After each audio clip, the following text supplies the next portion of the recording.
మమ్మల్ని మిక్కిలిగా ప్రేమిస్తున్న మా ప్రియ పరలోక తండ్రి, మీ పాదసుతుల వందనాలు తెలుస్తున్నాం. మరొకసారి మా అందరి ఆత్మ జీవం శరీరం మీ కుమారుని యేసుక్రీస్తు రక్తంలో కడిగి పవిత్రపరచండి అయ్యా.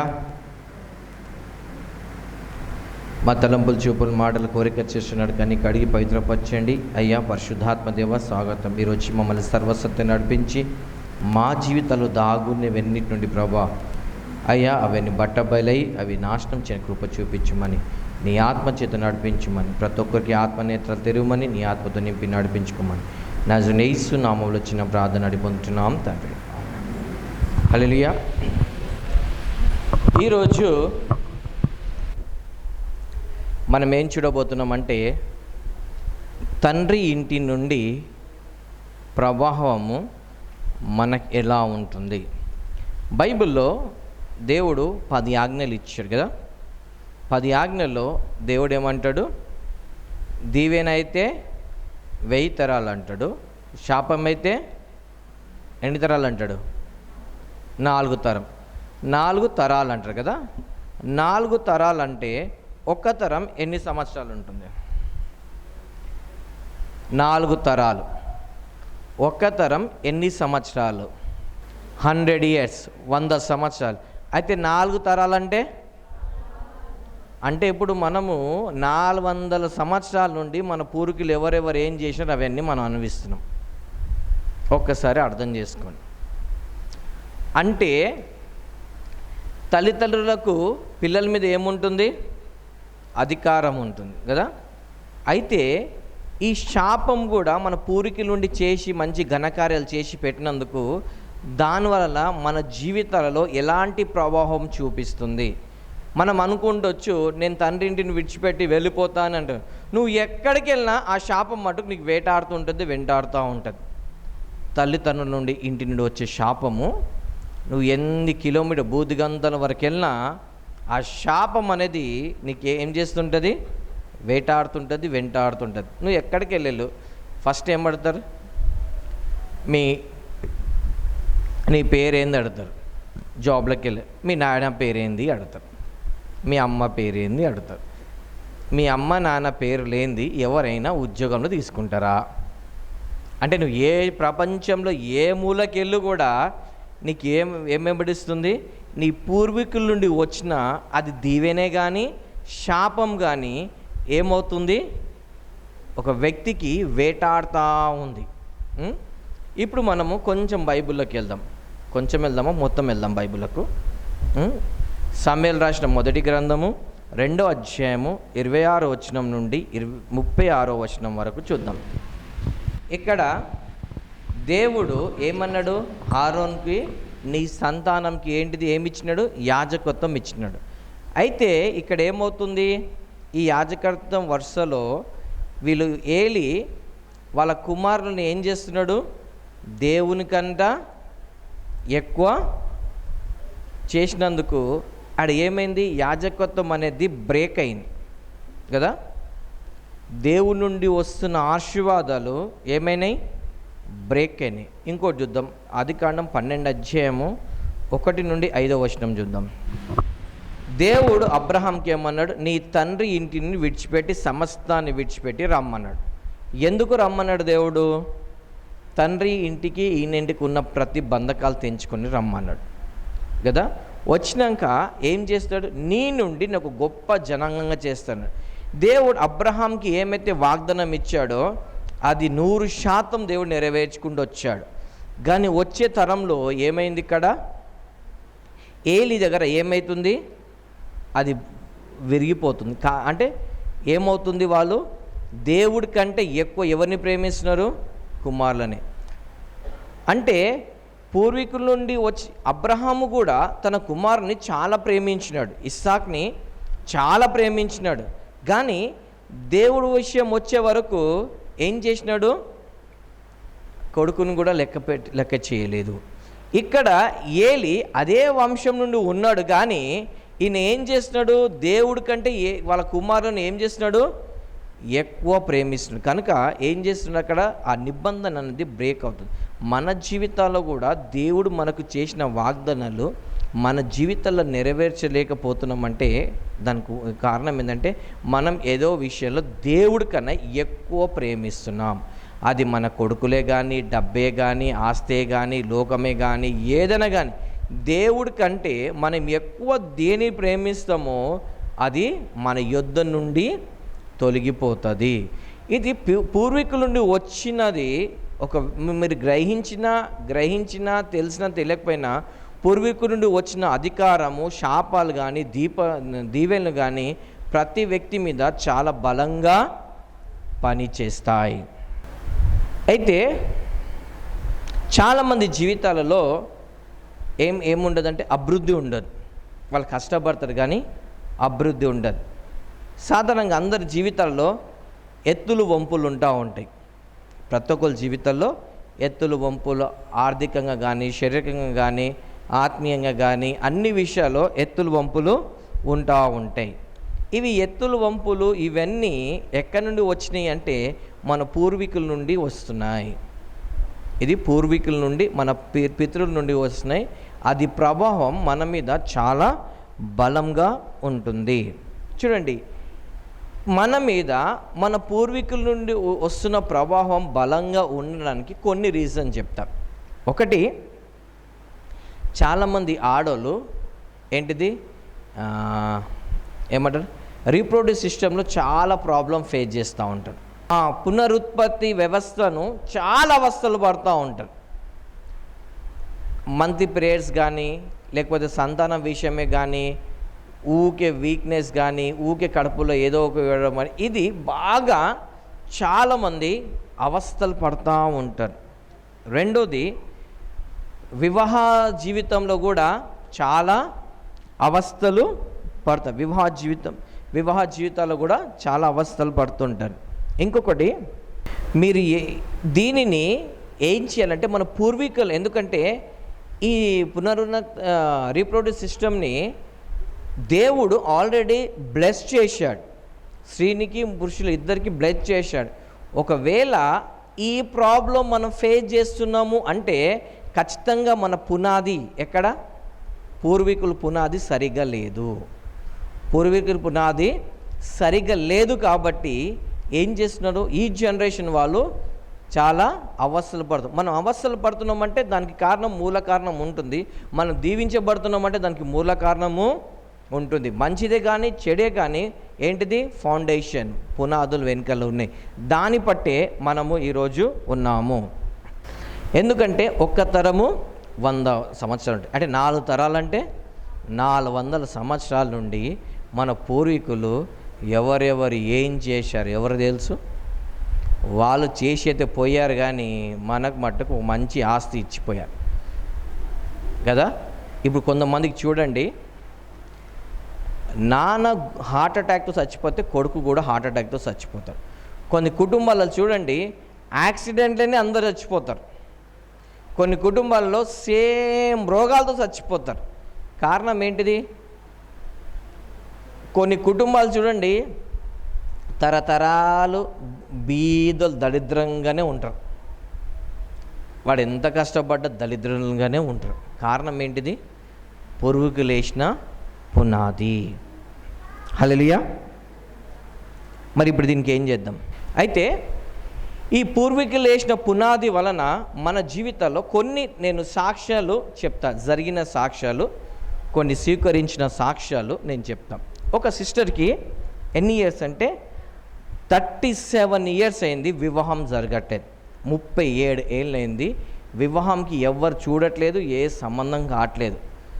పెళ్లి చేసుకోవాలి, ఒంటరిగా ఉంటున్నాను, ఎవ్వరు లేరు నాకు, పెళ్లి చేసుకోవాలని చెప్పేసి చూస్తే 39 సంవత్సరానికి అట్టిటికి చేసి ఒక వ్యక్తి దొరికాడు. దేనికి? పెళ్లి చేసుకోవడానికి. సరే అని చెప్పేసి కొడుకు దొరికాడు కదా, పెళ్ళికి చేసుకుందామని మొత్తం నిశ్చితార్థం అంటే మొత్తం మాట్లాడక అన్నీ అయిపోయిన నెక్స్ట్ డేనే ఆయన యాక్సిడెంట్లో చచ్చిపోయాడు. అయ్యో నా కర్మ ఇలా కాలింది ఏంటిది అని చెప్పేసి ఆమె ఏం చేసిందిగా, సరే అని ఆగింది. దాని తర్వాత 41 సంవత్సరం వచ్చింది. 41 సంవత్సరానికి మళ్ళీ పెళ్లి చేసుకుందామని చెప్పేసి ఏం చేసింది, సరే అని చెప్పేసి రెడీ అయింది. మొత్తం వివాహంకి అంతా రెడీ అయిపోయింది. ఇప్పుడు గంట సేపట్లో ఏంటిది, వివాహం జరగాలి. పెళ్లి కూతురు రెడీ అయిపోయింది, పెళ్లి కొడుకు రెడీ అయినాడు. ఏమైంది, పాస్టర్ దగ్గర రావాలి కదా, పాస్టర్ దగ్గర పెళ్లి కొడుకు ఫస్ట్ రావాలి, నెక్స్ట్ పెళ్లి కూతురు రావాలి. సో పెళ్లి కొడుకు ఇంటికి వెళ్ళి బయలుదేరి చర్చ్కి వచ్చే దారిలో ఘోరమైన యాక్సిడెంట్లో ఆయన చచ్చిపోయాడు. ఈమె మ్యారేజ్ అక్కడ ఆగిపోయింది. నా దరిద్రం ఏంటిదో అని చెప్పేసి ఆమె ఏం చేసిందిగా, ఒక నిర్ణయం తీసుకుంది. ఎలాంటి నిర్ణయం తీసుకుందంటే, ఇక నేను పెళ్ళే చేసుకోను అని చెప్పేసి నిర్ణయం తీసుకుంది. ఇక ఏమని తీసుకుంది, నేను పెళ్ళే చేసుకునే నిర్ణయం తీసుకుంది. అట్టుకేల్సి పోగానే మళ్ళా 2 సంవత్సరాల తర్వాత ఇంకొక వ్యక్తి వచ్చి నేను నిన్ను పెళ్ళి చేసుకుంటా అన్నాడు. సరే పెళ్ళి చేసుకుంటా అనగానే మళ్ళీ ఇట్లా ఖర్చు ఉంది ఇట్లా సరే ఇక దేవుడు వచ్చి పెళ్ళి చేసుకుంటా అని చెప్పి డైరెక్ట్ చర్చ్లోకి వచ్చారు.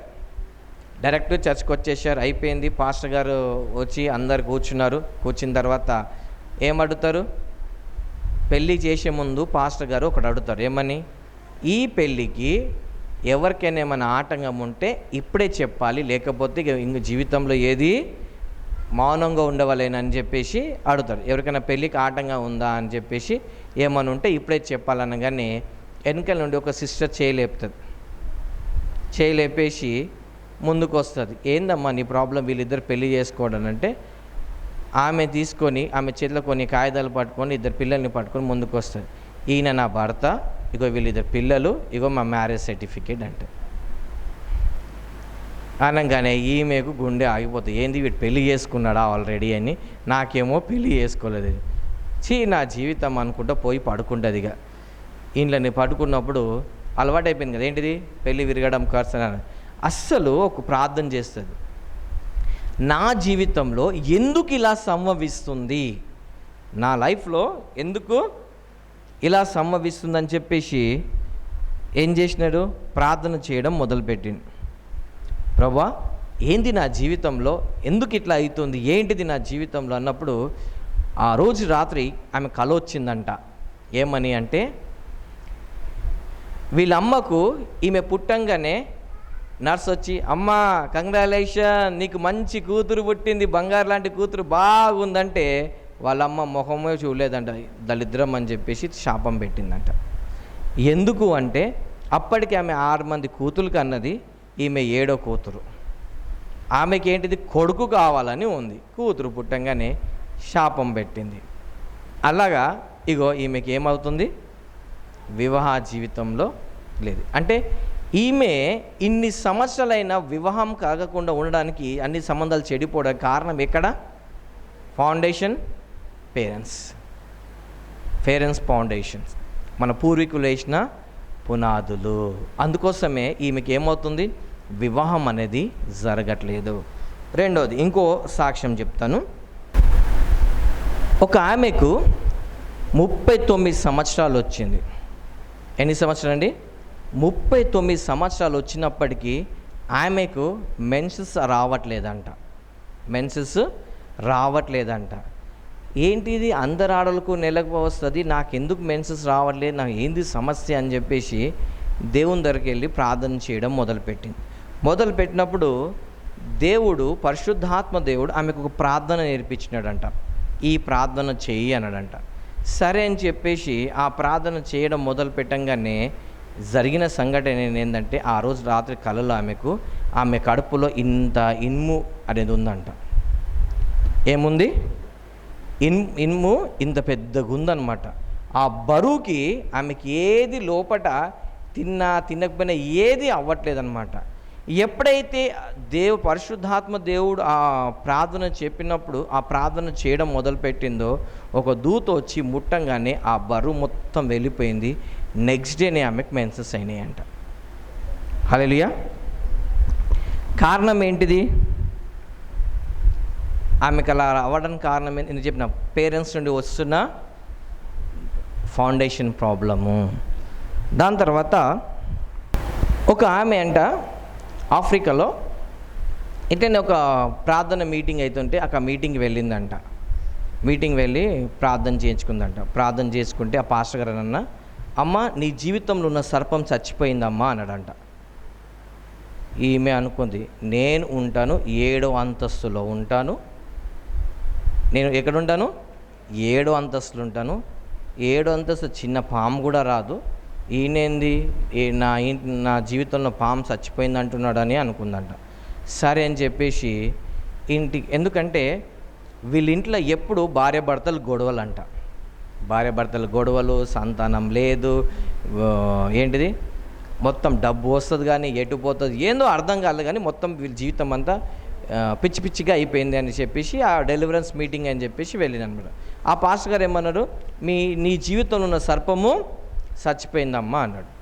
మా ఇంట్లో సర్పం ఎక్కడ ఉంటుంది? 7వ అంతస్తులో ఉంటుంది.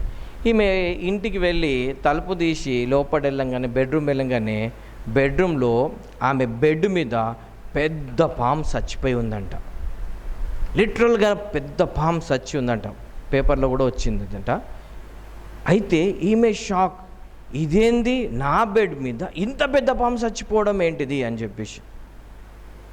అంటే ఈ పెద్ద పాము కావడానికి కారణం ఏంటిది? ఒక్కటే రోజు అంత పెద్ద పాము కాదు కదా. అంటే ఈ పాము ఎక్కడి నుండి వస్తుంది? వీళ్ళ జీవితంలో ఎవరో పూర్వీకుల నుండి వస్తుంది. ఈ పాము వచ్చుకుంటే వీళ్ళ జీవితాలు ఏం చేస్తుంది? సంతానం లేకుండా, డబ్బులు లేకుండా, భార్యాభర్తలు కలవనీయకుండా, గొడవలు పడుకుంటా మొత్తం వాళ్ళ జీవితాన్ని నాశనం చేసుకుంటూ ఉందన్నమాట. ఏ రోజైతే ఈ పాస్టర్ గారు ప్రే చేశారో, అమ్మ నీ జీవితంలో పాము చచ్చిపోయిందన్నారు, ఆ ఇంటికి చూడంగానే దాని తర్వాత నెక్స్ట్ మంత్ నుండి వాళ్ళకన్నీ అభివృద్ధి వాళ్ళ జీవితంలో అంట.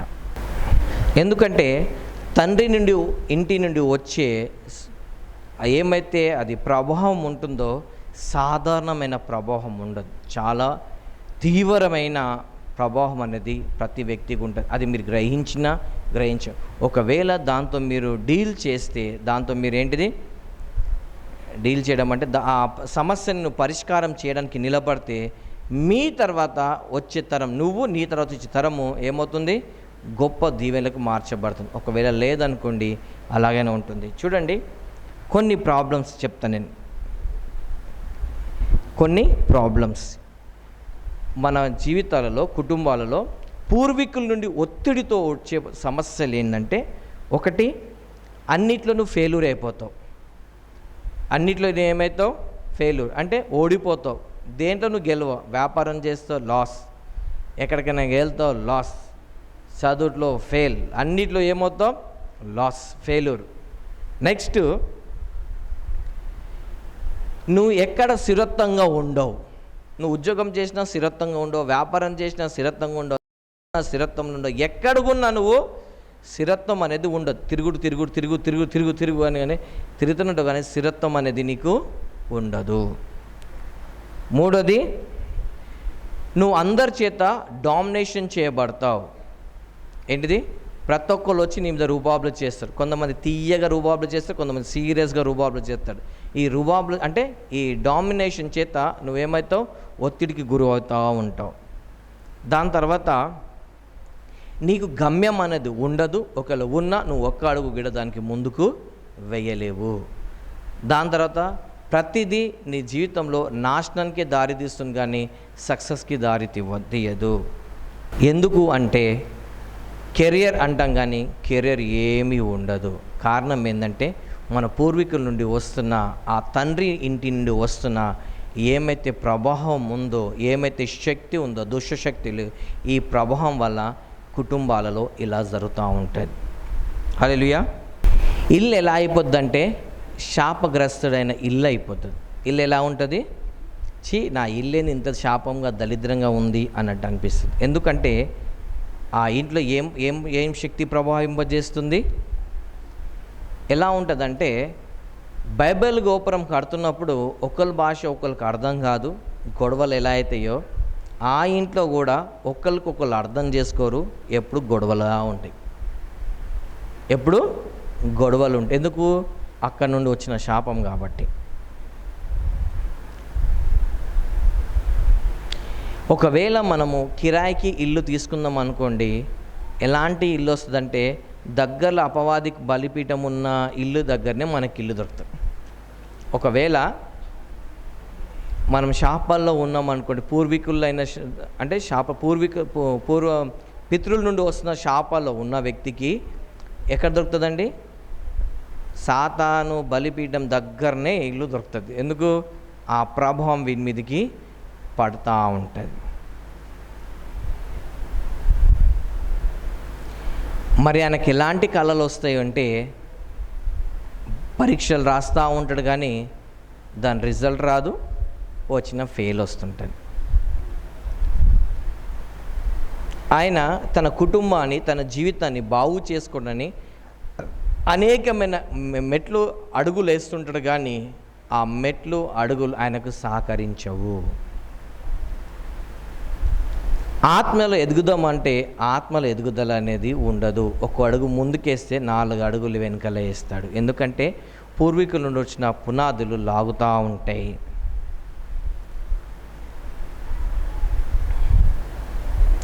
ఒకవేళ ఆ వ్యక్తికి చాలా తలాంతులు అనుకోండి, ఆ తలాంతులన్నీ భూమిలో త్రోవి దాచిపెట్టినట్టు ఉంటాయి అన్నమాట. ఒక తలాంతు వాడు ఏం చేసినాడు? త్రోవి భూమిలో దాచిపెట్టినట్టు. ఆ వ్యక్తికి ఎన్ని తలాంతులు ఉన్నా కానీ ఏ తలాంతు నుండి పైకి రాడు. ఎందుకు అంటే పూర్వీకుల నుండి వస్తున్న ఆ ఒత్తిడి, ఆ కర్సెస్ అన్నమాట.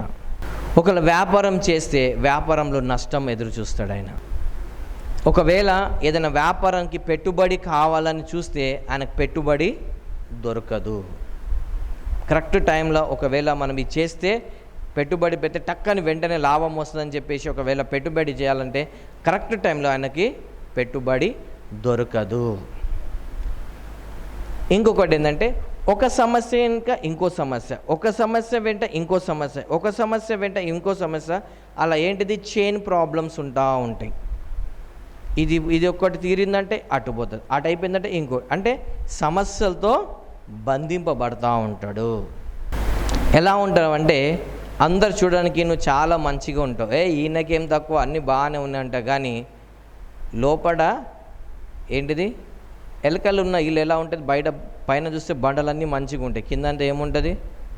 పెద్ద లోటారం ఉంటుంది కదా, అలా అనమాట. చూడడానికి మస్తుంది ఇన్నక అంటారు, కానీ లోపల అప్పులు గిప్పులు అవి ఇవి అన్నీ నిండుకొని ఉంటాయి. ఎప్పుడు అప్పుల్లోనే ఉంటావు, ఎప్పుడు అప్పులనే ఉంటావు. అప్పుల్లో గెలిచి నువ్వు బయట, ఒక అప్పు తీరింద్ర 10 అప్పులు ఉన్నాయి, ఒక అప్పు తీరింద్ర బాబోయ్ అనుకున్నావు అనుకో, 2 అప్పులు అయిపోతాయి. అంటే అప్పుల్లో గెలిచి నువ్వు బయటికి రాలేవు, అప్పుల్లో గెలిచి నువ్వు బయటికి రాలేవు. దాని తర్వాత పొద్దుగల లేచి రాత్రి వరకు బాగా కష్టపడతావు, కానీ నీ జీవితంలో ఏది సాధించలేవు. ప్రతిదీ నువ్వు మంచి చేయాలనుకుంటావు, అది చెడుకే దారి తీస్తుంటుంది. ఎప్పుడు బీదవాడిగానే ఉంటావు, ఎప్పుడు బీదవాడిగానే ఉంటావు. చాలాసార్లు దుష్టుని చేత శపించబడతా ఉంటావు, చేతబడి వాళ్ళు చేసేటోళ్ళతో దుష్టునితో శపించబడుతూనే ఉంటావు. ఈ చాలామంది క్రైస్తవులు కరెక్ట్ ఆత్మీయ సంఘానికి వెళ్ళరు, కానీ పూర్వీకుల నుండి వచ్చిన ఆ బంధకాలైన సంఘానికే వెళ్తూ ఉంటారు ఆచార ప్రకారంగా. ఎందుకంటే పేరెంట్స్ వాళ్ళ పూర్వీకుల నుండి వచ్చిన ఆ ఒత్తిడికి, ఆ ప్రభావంకి, ఆ శక్తికి వాళ్ళకి తప్పుడు సంఘానికే వెళ్తాడు, కానీ అక్కడ మానేసి వేరే సంఘం, తెలుసు ఈ తప్పుడు సంఘం ఇక్కడ అన్నిట్లో జరుగుతున్నాయని తెలిసి కూడా అదే తప్పుడు సంఘానికే వెళ్ళి ఆ తప్పుడు సంఘానికే సహకరిస్తారు, కానీ దేవుడి చేత అభిషేపించి కరెక్ట్ సంఘానికి వెళ్ళరు. ఎందుకు? వెళ్తే బాగుపడతారు కదా, వెళ్ళరన్నమాట.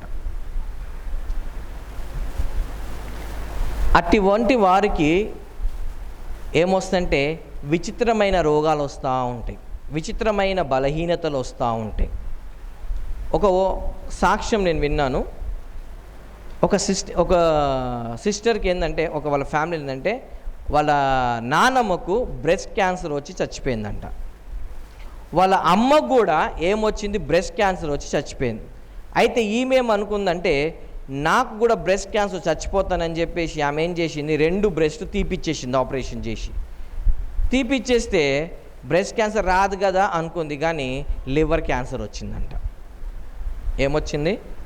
లివర్ క్యాన్సర్ వచ్చి ఆమె చచ్చిపోవడం. అంటే ఈ పూర్వీకుల నుండి వచ్చిన ఆ శక్తి, ఆ ప్రభావం, ఆ ఫౌండేషన్, ఆ పునాది ఎంత ఏమంటారు ఘోరంగా ఉంటుంది. ఎందుకంటే ఆ దురాత్మలు ఒక బంధంలో, ఒక నిబంధనలో అయిపోతాం. ఎందుకంటే మనం మా పూర్వీకులు ఏంటిది? రక్త సంబంధం కదా.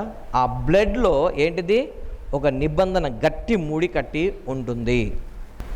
వీళ్ళు ఎక్కడికి వెళ్ళినా ఒక నిరీక్షణ అనేది ఉండదు. నిరీక్షణ ఉన్నట్టుంటుంది, కానీ వీళ్ళకి నిరీక్షణ ఏమీ ఉండదు. ఏదో బతుకుతున్నామంటే బతుకుతున్నాము, అలవాట్లు పొరపాట్లు అలవాటు కదా, అలాగనే జీవితం గడుస్తూ ఉంటుంది. భర్త అంటే భార్యకు పడదు, భార్య అంటే భర్తకు పడదు. భర్త భార్యని అర్థం చేసుకోడు, భార్య భర్తను అర్థం చేసుకోడు. భార్య భర్తకు సహకరించదు, భర్త భార్యకు సహకరించడు. కారణం ఏంటిది? పూర్వీకుల నుండి వస్తున్న ప్రభావం. కష్టపడి నువ్వు డబ్బులు సంపాదించి జేబులో పెట్టుకుంటావేమో, కానీ దాన్ని ఎలా ఖర్చు చేయాలో నీకు తెలియకుండా తప్పుడు పనులకు ఖర్చు చేసి మళ్ళీ నువ్వు ఏమీ లేనివాడుగా అయిపోతావు. ఒకవేళ పిల్లలు పుట్టినారనుకోండి, ఏంటిది? పిల్లలంతా చెడిపోతూ ఉంటారు. ప్రార్థన జీవితం అనేది ఉండదు. చూపించుకోవడానికి నేను చాలా బైబిల్ చదువుతున్నా, చాలా ప్రార్థన చేస్తున్నాను అనుకుంటా, కానీ ఆ వ్యక్తికి, ఆ కుటుంబానికి ప్రార్థన జీవితం ఉండదు. ఆత్మీయ గుడ్డితనం అనేది ఆ కుటుంబానికి, ఆ వ్యక్తి కలదు. ఆత్మీయ గుడ్డితనం. ఘోరమైన కళలు వస్తూ ఉంటాయి. వచ్చిన కళలు గుర్తుండవు. కళలనే భయపడి లేస్తారు. ఏమొచ్చిందో అర్థం కాదు. కళలు వెనుకుదల అనేది చాలా వీళ్ళ మీద ప్రభావితం చేస్తుంది. చెడు పునాది అనుకోవద్దు విశ్వాసుల జీవితంలో పనిచేస్తుందని, సేవకుడు జీవితంలో కూడా పనిచేస్తుంది. ఒకవేళ మనము బైబిల్లో కూడా తీసుకుంటే, ఎవరు? దావీదు కూడా ఏంటిది? దేవుడి చేత అభిషేకింపబడ్డ దేవునికి హృదయానుసరుడు. ఏం చేసినాడు ఆయన? బెర్షిబతో పాపం చేసినాడు కదా. అదే ఆయన కొడుకు కూడా చూడండి ఎలాంటి పాపం చేసినాడంటే, అబ్షలోము తన తండ్రి యొక్క ఉపపత్నిలతో పోయినాడు. ఎంత పాపం చేసుకుంటాడు. అదే చూడండి సొలొమోను కూడా ఏం చేసినాడు? వ్యభిచార పాపంలో పడిపోయాడు. ఒకవేళ వీళ్ళు ఇలాంటి పాపం చేయడానికి కొంచెం మనం రీల్ బ్యాక్ తీసుకుంటే, వీళ్ళు ఏ గోత్రానికి చెందిన వాళ్ళు? వీళ్ళు యూదా గోత్రానికి చెందిన వాళ్ళు కదా.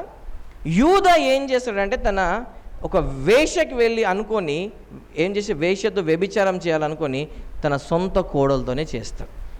దేవుడేమో ఈ తరాన్ని పవిత్రంగా పెట్టాలని చూస్తాడు. ఎందుకంటే ఈ తరం నుండి దేవుడు రావాలనుకుంటారు, కానీ ఏమైతుంది? అక్కడనే ఈయన యూదా చేసింది పాపము. చూడండి దావీదు, సొలొమోను, అబ్షలోము ఎక్కడి వరకు వెళ్ళిపోయింది చూడండి. ఆ పాపము ఎంతకు దారి తీసింది చూడండి కదా. ఇప్పుడు కొంచెము మనం వాక్యంలోకి వెళ్ళి చూద్దాం. ఒక 2 స్టోరీస్ చూద్దాం. ఒకటి మోషే గురించి మనం చూద్దాం. దానికి ఎలా మోషే జీవితంలో కొంచెం మనం చూద్దాం. ఆదికాండము 49 అధ్యాయం 5 నుండి 7 వచనాలు చదువుదాం. అందరికీ తెలిసిన వాక్య భాగమే.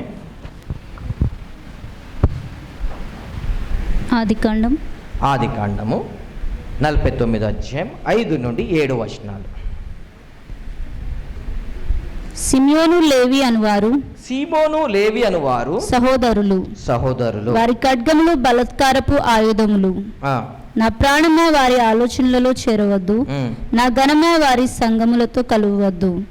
వారు కోపం వచ్చి మనుషులను చంపిరి, తమ స్వేచ్ఛ చేత ఎద్దుల గుదికాలి నరములను తెగగొట్టిరి. వారి కోపము వెండ్రమైనది, వారి ఉగ్రతయు కఠినమైనది, అవి శపింపబడును. యాకోబు ఈ సిమియోను లేవికి ఏమని అంటున్నాడు?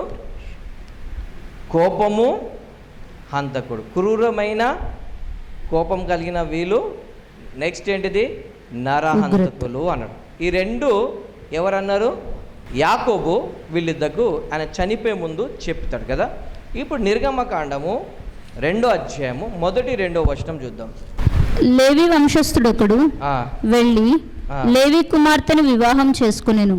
ఆ స్త్రీ గర్భవతి అయి కుమారుని కని వాడు సుందరుడై ఉండుట చూచి 3 నెలలు వానిని దాచెను. తర్వాత దీనికి మనం ఎలా చదవచ్చు అంటే, వాడక భాషలు ఎలా చదవచ్చు అంటే ఏంటిది, ఒక ఇంటి నుండి కోపిస్టోడు నరాంతకుడు వెళ్ళి కోపిస్ట్ ఇంటి నుండి నరాంతకుడు ఇంటి నుండి ఒక భార్యను తెచ్చుకొని వివాహం ఆడినాడు అని చదువుకోవచ్చు. అంటే లేవి అంటే ఇక్కడ వాళ్ళకు ఏం పెట్టినారు, అక్కడ కోపము నరాంత కదా. మళ్ళీ ఇది మోషే జీవితంలో ఎలా నెరవేరింది చూడండి. మోషే దేవుడితో ముఖాముఖిగా చూసిన వ్యక్తి. దేవుడు అన్నాడు, మోషే లాంటి ప్రవక్త భూమి మీద పుట్టలేదు అన్నాడు. మోషే లాంటి సాత్వికుడు లేడు అన్నాడు దేవుడు కదా. ఈ మోషేయే కోపంతో ఏం చేసినాడు, ఐగుప్తుని చంపి పారిపోయినాడు. అక్కడ వీళ్ళ తండ్రి లేవి చంపి పారిపోయినాడు. ఇక్కడ లేవి ఈయన ఎవరు, మోషే చంపి పారిపోయినాడు. రెండోదిగా చూసుకుంటే ఈయన ఎవరు, బానిస నుండి బయటికి వచ్చిన తర్వాత ఈయన ఏం చేస్తాడు, మోషే దేవుడు 40 రోజులు వాడు రామన్నని వెళ్ళిన తర్వాత పలకలు, దేవుడు తన సొంత చేతితో రాసిచ్చిన పలకల్ని ఏం చేస్తాడు, కిందికి రాగానే ఏముంటుంది నాకు, ఆ కోపంతో అవి పలకలు పలగొట్టేస్తాడు. లేకపోతే ఈరోజు మనకు దేవుడి చేతితో రాసిన పలకలు ఉండేటివి, ఏమైనా ఆ కోపంతో ఏం చేసినాడు, ఆయన పలగొట్టేసినాడు. నెక్స్ట్ అంతేకాకుండా ఇంకేం చేసినాడంటే ఆ కోపంతోనే బలవంతంగా ఏం చేసినాడు, ఆ చేదు నీళ్ళు తాగిపించినాడు. ఎందుకు చేదు నీళ్ళు తాగిపించాడు అంటే పూర్వీకులు వేసిన పునాది నుండి ఎవరు అన్విస్తున్నారు, తరతరాల వరకు వీళ్ళు అన్విస్తున్నారు. ఇప్పుడు మనము గిడ్యోన్ జీవితానికి వద్దాం. గిడ్యోన్ జీవితము న్యాయాధిపతులు 6వ అధ్యాయంలో 25వ వచనం నుండి, అప్పుడు మొట్టమొదటిగా దేవుడు ఈ గిడ్యోనికి తన పిలుపుకు పిలిచే ముందు ఏం చేస్తాడంటే, బాబు నేను నిన్ను ఎన్నుకున్నాను, నువ్వు రావాలి అన్నప్పుడు ఏమంటే, మొట్టమొదటిగా నీ తండ్రి ఇంటి దేవతలను, నీ తండ్రి ఇంట్లో ఉన్న ఏంటిది బలిపీఠం, దాన్ని నాశనం చేసి నాకు ఒక బలిపీఠం కట్టి రామంటాడు. అదేవిధంగా గిడ్యోని ఏం చేస్తాడు, తన తండ్రి ఇంటి కట్టిన బలిపీఠాన్ని సంపూర్ణంగా కూల్చివేసి ఏం చేస్తాడు, ఆయన దేవుడు చెప్పిన ఒక బలిపీఠాన్ని కట్టి వచ్చి అప్పుడు తన జీవితంలో ప్రతి విషయంలో ఆయన ఏం పొందుకుంటాడు, జయం అనేది ఆయన రుచి చూస్తాడు కదా. ఎక్కువ మందితో కాదు, తక్కువ మందితో ఆయన విజయాన్ని తన జీవితంలో చూస్తాడు. ఇది తరతరాలకి ఎలా వస్తుంది, తరతరాలకి డీల్ చేశాడు. చూడండి, నహిమాన్ విషయంలో కూడా ఆయన చేసిన పాపం వచ్చింది కదా. ఇప్పుడు ఇక్కడ ఎవరు, ఎలీషా దగ్గరికి వచ్చినప్పుడు, స్వస్థత పొందినప్పుడు గెహాజీ ఏం చేస్తాడు, ఎలీషాకు తెలియకుండా ఏం చేస్తాడు, నెహమాన్ దగ్గరికి వెళ్ళి ఆ బంగారము, ఆ వెండి, ఏంటిదో తెచ్చుకుందామని వెళ్ళినప్పుడు అప్పుడు ఏమంటాడు ఎలీషా, నీతో పాటు నా హృదయం పోలేదా, ఇది వెండి బంగారం అనే సమయమా అని చెప్పేసి ఏమంటే, ఆ నహిమాన్కి విడిచిపోయిన కుష్టి వ్యాధి నీకు నీ తరంకు వచ్చును కాక అనగానే ఆయన సన్నిధుండి ఏమై కుష్టి వ్యాధి అయి పోతాడు. అంటే ఇప్పుడు ఈయన నెక్స్ట్ తరానికి ఏమవుతుంది, ఇప్పుడు కుష్టి వ్యాధి. గెహాజీ ఏలియా దగ్గర ఎలీషా 2 పొందుకుంటే గెహాజీ ఎలీషా దగ్గర 4 పొందుకోవాల్సిన వ్యక్తి ఏమైనాడు, కకృతి పడి ఏమైనాడు, బ్లెస్సింగ్స్ పోగొట్టుకొని కర్స్ తెచ్చుకున్నాడు. అందుకే ఎవరు రెబెకా అంటది ఏమని,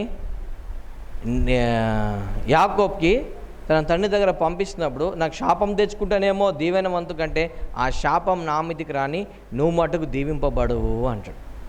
అంటే నిజంగా దీవెన తెలిసిన వాళ్ళు ఈ ఆశీర్వాదాల కోసం వేచి ఉంటారు. నిజంగామైన దీవెనలు తెలియని వాళ్ళు లోకానుసరణ డబ్బు దానికోసం వెళ్ళి రోగాలు లేనిపోని తెచ్చుకుంటూ ఉంటారు. అయితే ఇప్పుడు ఇంకా కొన్ని వ్యక్తిగతంగా చెప్తాను నేను. నేను ఇప్పుడు ఏమని చెప్పేది, ఈ తండ్రి ఇంటి నుండి వచ్చే ప్రభావం వలన వ్యక్తిగత జీవితాలలో ఎలా ఉంటుంది చెప్తా కొన్ని విషయాలు. ఈ వ్యక్తికి విజయమైన మాటనే మర్చిపోతాడు. రెండోది, ముందుకు వెళ్ళడం విడిచిపెట్టి వెనకలకి వెళ్తూనే ఉంటాడు.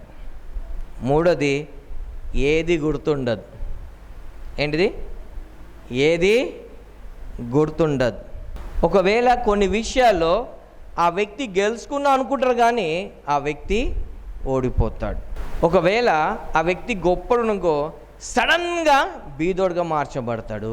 ఆయన ప్రయత్నాలు జీవితాంతం ప్రయత్నాలు చేసుకుంటూ ఉంటాడు కానీ ఏ ప్రయత్నంలో పైకి రాలేడు.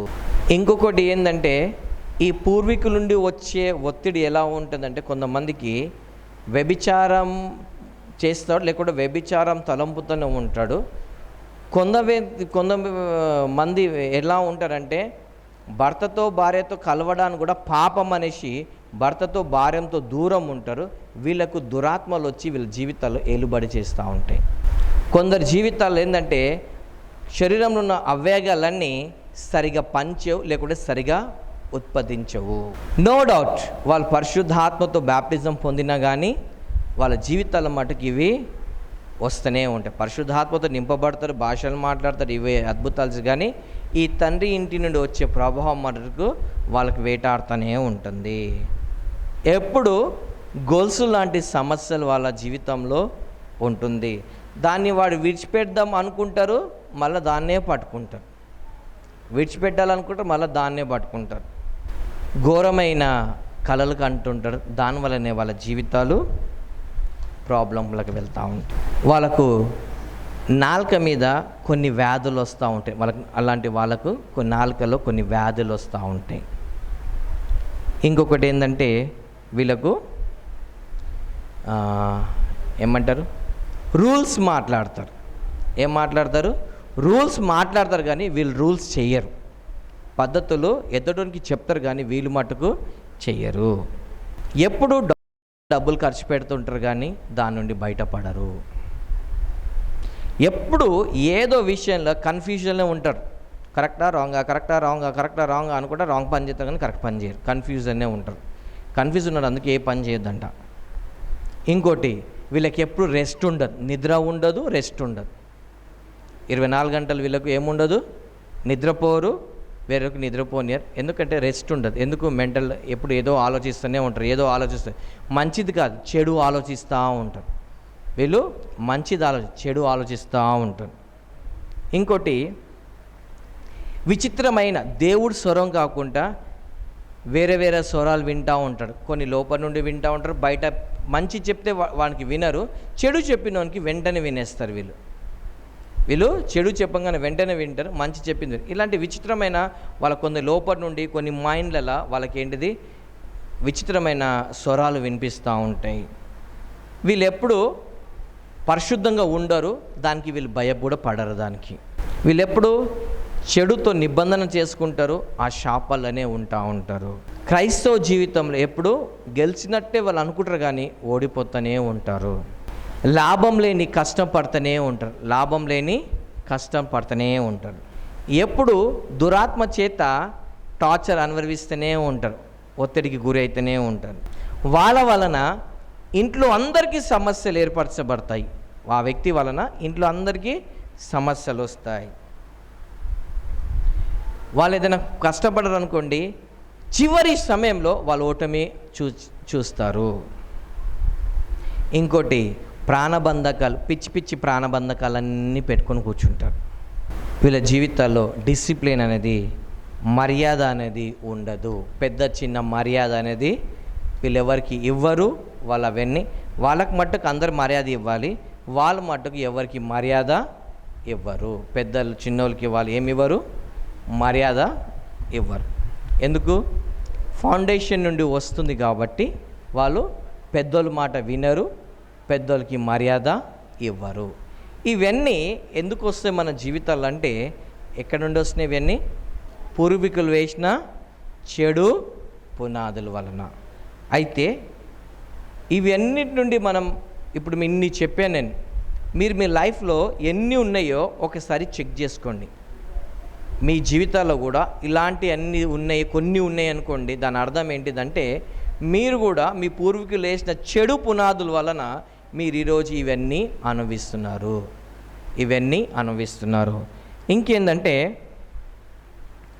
భార్యాభర్తలకు సమాధానం ఉండదు.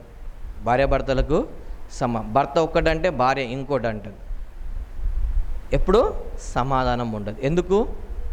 తండ్రి ఇంటి నుండి వచ్చిన, స్పెషల్లీ ఆడోళ్ళకి ఎట్లుంటుందంటే తండ్రి ఇంటిని విడిచిపెట్టి వివాహమై భర్త ఇంటికి వచ్చినా కానీ వీళ్ళు ఏం చేస్తారు, ఆ తండ్రి వాళ్ళ తండ్రి ఇంటి ఇన్ఫ్లుయెన్స్నే ఇక్కడ ఉపయోగించాలని చూస్తారు, కానీ భర్తకు లోబడి దీనిలో వెళ్ళాలని వాళ్ళు ఉండదు.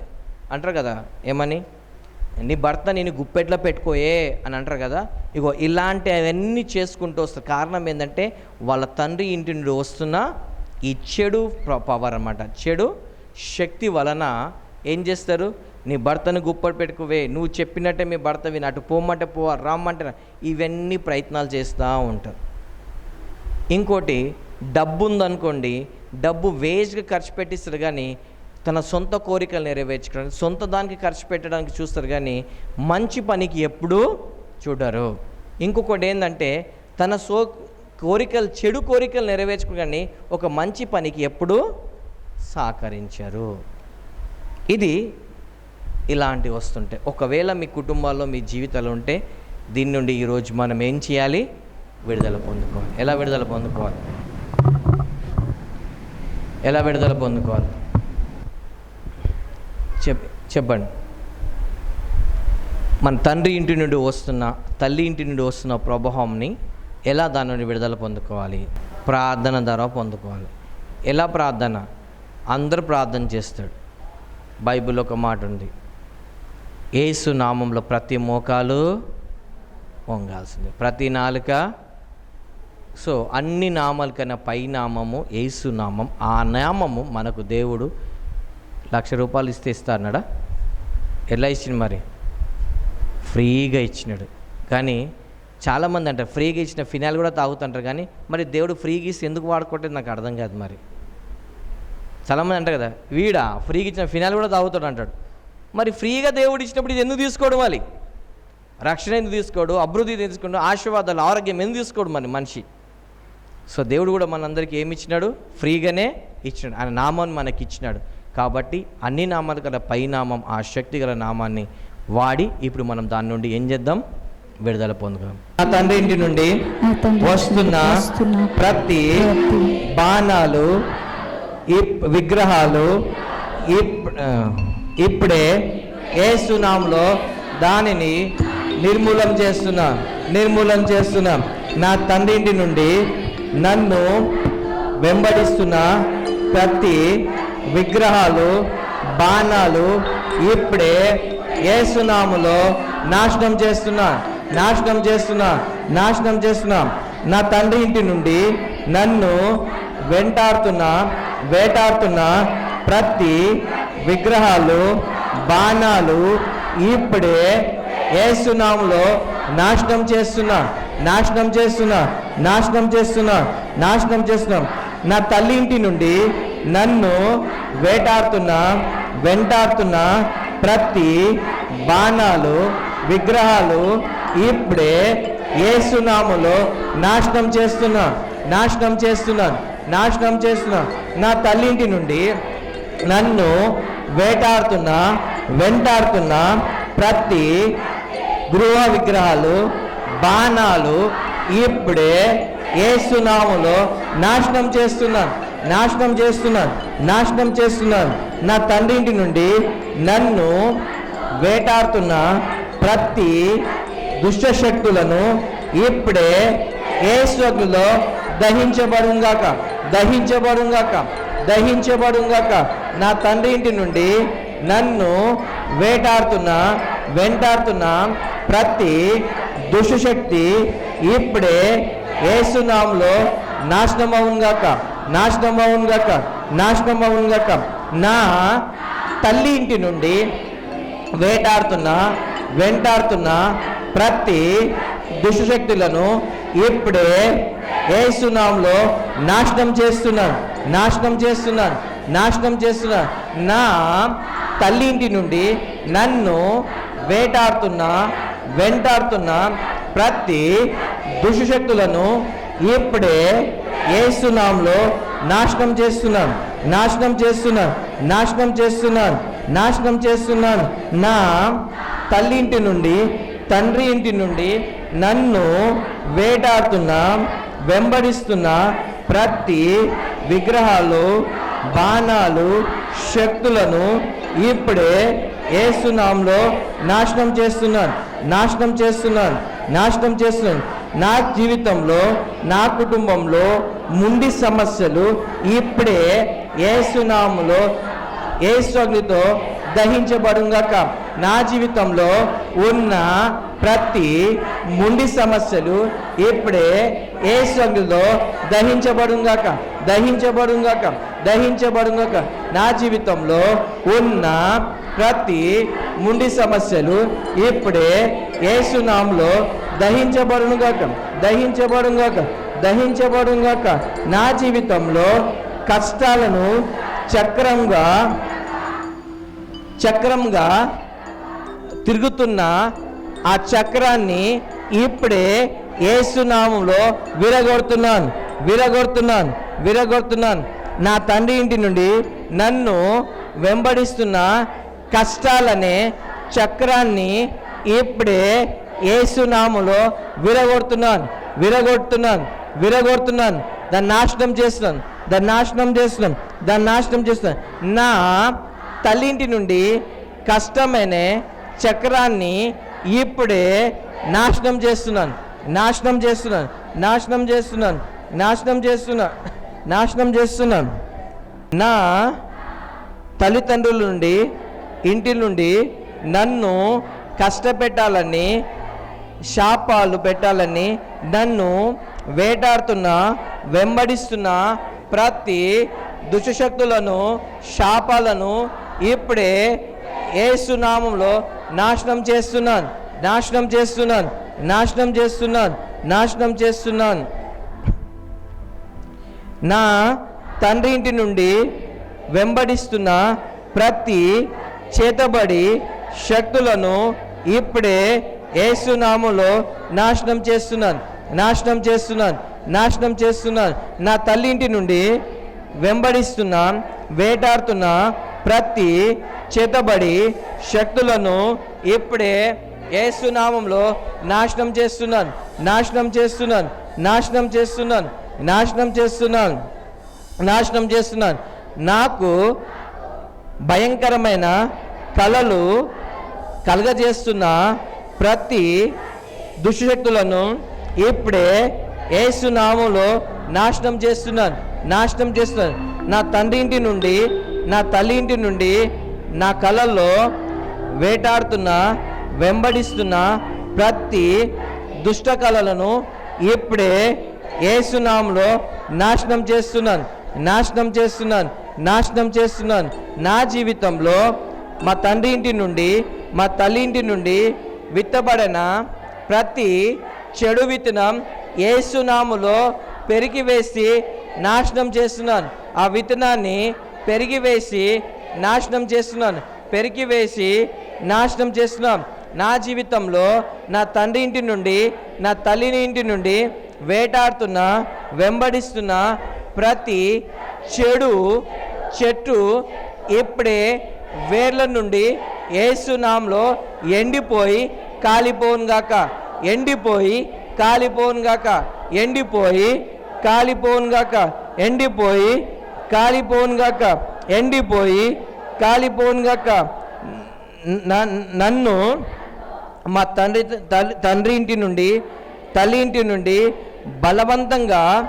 బలవంత పరుస్తున్న ప్రతి దుష్టశక్తులను ఇప్పుడే యేసు నామములో నాశనం చేస్తున్నాం, నాశనం చేస్తున్నాం, నాశనం చేస్తున్నాం, నాశనం చేస్తున్నాం, నాశనం చేస్తున్నాం. నేను ఫలించకుండా నన్ను వెనకలికి లాగుతున్న ప్రతి మా తండ్రి ఇంటి నుండి వచ్చిన శక్తిని, మా తల్లి ఇంటి నుండి వచ్చిన ప్రతి శక్తులను ఇప్పుడే యేసు అగ్ని పొందుకో, యేసు అగ్ని పొందుకో, యేసు అగ్ని పొందుకో. నా తండ్రి ఇంటి నుండి, నా తల్లి ఇంటి నుండి నన్ను ఒత్తిడికి గురి చేస్తున్న ప్రతి దుష్టశక్తులను ఇప్పుడే యేసు అగ్నిలో దహించబడుగాక, దహించబడుగాక, దహించబడుగాక, దహించబడుగాక, దహించబడుగాక. నన్ను నా తండ్రి ఇంటి నుండి, నా తల్లి ఇంటి నుండి బంధకాలలో పెట్టాలని బంధించి వెనుకలికి లాగుతున్న ప్రతి శక్తులను ఇప్పుడే యేసు అగ్నిలో దహించబడుగాక, దహించబడుగాక, దహించబడుగాక, దహించబడుగాక. నన్ను నా కాళ్ళకు, నా చేతులకు, నా తండ్రి ఇంటి నుండి, నా తల్లి ఇంటి నుండి పెట్టిన ప్రతి గొలుసులను ఇప్పుడే యేసు నామములో విరగొడుతున్నాను, విరగొడుతున్నాను, విరగొడుతున్నాను, విరగొడుతున్నాను, విరగొడుతున్నాను, విరగొడుతున్నాను. నేను ముందుకి వెళ్ళకుండా వెనుకలికి లాగుతున్న ప్రతి నా తండ్రి ఇంటిని శక్తిని, తల్లి ఇంటి శక్తిని ఇప్పుడే యేసు నామములో నాశనం చేస్తున్నాను, నాశనం చేస్తున్నాను, నాశనం చేసుకున్నాను. నేను ఫలించకుండా నన్ను గొడ్డిరాలుగా చేస్తున్న నా తండ్రి ఇంటి శక్తిని, నా తల్లి ఇంటి శక్తిని ఇప్పుడే యేసు నామములో నాశనం చేస్తున్నాను, నాశనం చేస్తున్నాను, నాశనం చేస్తున్నాను, నాశనం చేస్తున్నాను, నాశనం చేస్తున్నాను.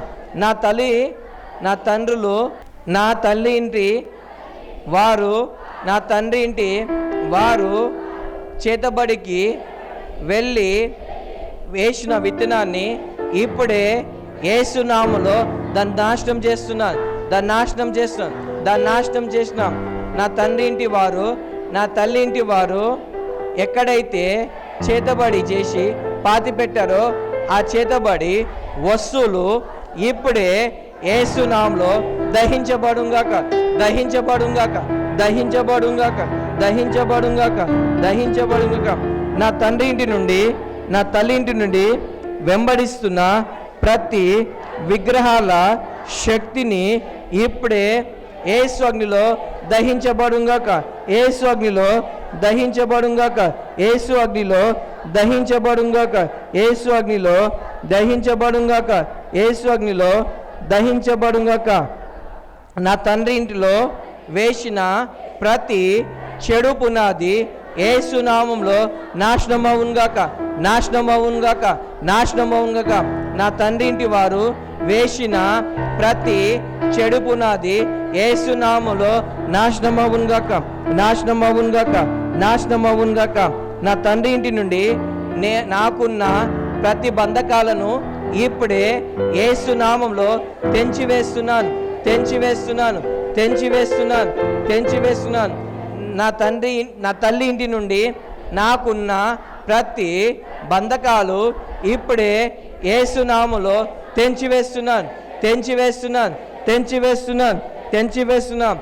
నా తండ్రి ఇంటికి నాకున్న ప్రతి ప్రాణబంధకాలు ఇప్పుడే యేసు నామములో తెంచివేస్తున్నాను, తెంచివేస్తున్నాను, తెంచివేస్తున్నాను, తెంచివేస్తున్నాను.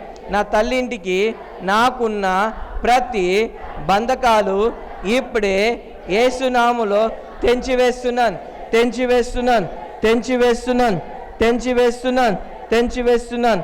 నా కళల్లోకి చెడుని తీసుకొస్తున్న ప్రతి చెడు ఆత్మలను, చెడు శక్తులను ఇప్పుడే యేసు అగ్నిలో దహించబడుగాక, దహించబడుగాక, దహించబడుగాక, దహించబడుగాక.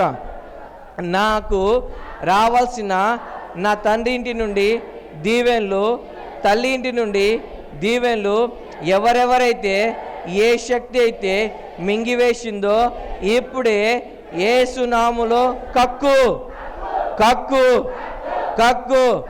నాకు రావాల్సిన నా తండ్రి ఇంటి దీవెనలు, నా తల్లి ఇంటి దీవెనలు ఎవరెవరైతే ఏ శక్తి అయితే మింగివేసిందో ఇప్పుడే యేసు నామములో కక్కునుగాక, కక్కునుగాక, కక్కునుగాక, కక్కునుగాక, కక్కునుగాక. నా తండ్రి ఇంటి నుండి, నా తల్లి ఇంటి నుండి వేటాడుతున్న, వెంబడిస్తున్న ప్రతి సర్పములు దాని విషము, ప్రతి తేళ్ళు దాని విషయాన్ని ఇప్పుడే యేసు నామములో నా జీవితానికి వచ్చి బయటికి రా, బయటికి రా, బయటికి రా. బయటికి వచ్చి యేసు అగ్ని పొందుకో, యేసు అగ్ని పొందుకో, యేసు అగ్ని పొందుకో, పొందుకో. నా జీవితంలో నా తండ్రి ఇంటి నుండి, నా తల్లి ఇంటి నుండి వేటాడుతున్న, వెంబడిస్తున్న ప్రతి సర్పాలు దాని విషయము, ప్రతి తేళ్ళు దాని విషయము ఇప్పుడే నా జీవితంలో గెలిచి బయటికి రా, బయటికి రా, బయటికి రా. ఇప్పుడే యేసు అగ్ని పొందుకో, పొందుకో, పొందుకో, పొందుకో. నా తండ్రి ఇంటి నుండి, నా తల్లి ఇంటి నుండి నా కళల్లో వస్తున్న ప్రతి జంతువులు ఇప్పుడే యేసు అగ్నిలో కాలిపోనుగాక, కాలిపోనుగాక, కాలిపోనుగాక, కాలిపోనుగాక, కాలిపోనుగాక, కాలిపోనుగాక. నా జీవితంలో నా తండ్రి ఇంటి నుండి, నా తల్లి ఇంటి నుండి అనుదినము ఎదుగుతున్న ప్రతి దుష్టశక్తి, దుష్ట కార్యాలు ఇప్పుడే కుప్పకూలి సచ్చునుగాక, కుప్పకూలి సచ్చునుగాక, కుప్పకూలి సచ్చునుగాక. నా పితరులు నుండి వస్తున్న ప్రతి మరణాత్మ ఇప్పుడే నీ పట్టుని విరగొడుతున్నాను, యేసు రక్తంలో విరగొడుతున్నాను, యేసు రక్తంలో విరగొడుతున్నాను. ఇప్పుడు కొద్దిసేపు మీకు ఏం ప్రాబ్లం ఫేస్ చేస్తున్నారో మీరు ఓన్గా మీరు ప్రే చేయండి. మీ తండ్రి ఇంటి నుండి, తల్లి ఇంటి నుండి మీరు ఎలాంటి ప్రాబ్లం ఫేస్ చేస్తున్నారో దానికి మీరే ప్రేయర్స్ కట్టి మీరే ప్రే చేయండి. ప్రభా, నువ్వు ఇచ్చిన అధికారం బట్టి అయ్యా నా మీద, సంఘం మీద, సంఘస్థుల మీద, పూర్వీకుల నుండి వస్తున్న ప్రతి ప్రభావంని యేసు నామములో దానికి విరగొట్టి నాశనం చేస్తున్నాను. వేరే పెద్దల నుండి వస్తున్న ప్రతి ప్రభావంని యేసు నామములో విరిగి నాశనం చేస్తున్నాను. మా పుట్టుక స్థలం నుండి వస్తున్న ప్రతి చెడు ప్రభావంని నాశనం చేస్తున్నాం. మా మీద తీసుకొస్తున్న ప్రతి ఒత్తిడులను ఇప్పుడే యేసు నామములో దాన్ని విరగొట్టి నాశనం చేస్తున్నాం. మా మీద పనిచేస్తున్న, మాలో పనిచేస్తున్న ప్రతి దుశ్శక్తి, దురాత్మలను, ప్రతి ప్రభావంని ఇప్పుడు యేసు నామములో మా జీవితాలు విడిచిపెట్టి వెళ్ళిపోమని ఆజ్ఞాపిస్తున్నాం. యేసులో దహించబడును గాక. ప్రభా, నీ అగ్నిని కుమ్మరించి, నీ అగ్ని చేత కాల్చి మమ్మల్ని పవిత్రపరచండి. ఈరోజు ప్రతి ఒక్కరితో దర్శనాల్లో, కళలో మాట్లాడమని అయ్యా సంపూర్ణ విడుదల దయచేయండి. ఇంకా ఎవరెవరు ఏ సమస్యలతో దాగున్న శాపాలు, దాగున్న దురాత్మతో బాధపడుచున్నాడు, అవి దాగున్న ఇవన్నీ యేసు నామములో బట్టబయలై నాశనం అవునుగాక. అయ్యా పరిశుద్ధాత్మ దేవ, మీరే కార్యం చేయమని, ప్రతి ఒక్కరిని నీ స్వాధీనంలో తీసుకోమని, రక్తం కింద భద్రపరచుకోమని, సకల ఘనత మహిమ నువ్వే పొందుకోమని, యేసు నామములో వచ్చిన ప్రార్థన పొందుతున్నాం తండ్రి. ఆమేన్.